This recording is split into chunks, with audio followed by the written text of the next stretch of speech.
There has never been a better time to be alive. There has never been a better time to be Guyanese.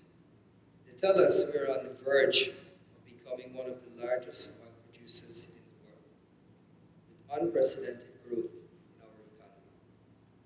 If the proceeding is true, it is time for us to invest heavily in our social services and take care of our brothers and sisters. If the argument has been we can't afford it, well, surely moving forward into the next decade we can. With investments in free education at the tertiary level, comprehensive health care, a realistic retirement pension, unemployment benefits, and much more.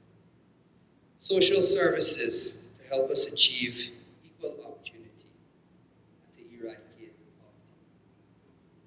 As a young entrepreneur, I see this as a time to invest in our economy. It is time to invest in our economic future. As a young entrepreneur, I see this as a time to invest in our economic future as well. If we couldn't afford it before, we surely can afford it now. Imagine the possibility of Guyana in just a short decade with an export port potentially rivaling that of Brazil. Imagine the possibility of Guyana having such a large private sector manufacturing industry that we could become net exporters and can compete for markets against Asia.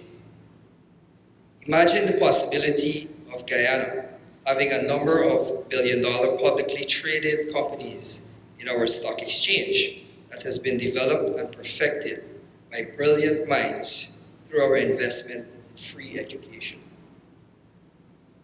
A stock exchange to rival that of New York's, London's, and Singapore's. As a young Guyanese entrepreneur, it is the future I aspire to. Possibilities are endless and exciting. Imagine that we can be the generation that aspires to not let racial politics divide us, but recognize the strength in unity. Imagine if we are the generation that aspires to create a sovereign wealth fund with earnings for future generations to come. Imagine if we are the generation that welcomes our brothers and sisters from Cuba, Venezuela, Brazil, and all other nationalities willing to work for the betterment of Guyana's future, as many great nations were built from diversity on the backbone of immigrants. We are the generation that should aspire to leave no one behind. We are the generation that should aspire to have the number one financial sector, the number one manufacturing industry, and number one exportation port. I strongly believe that we are the generation that not only aspires, but will have Guyana sit at the top of all the development indices.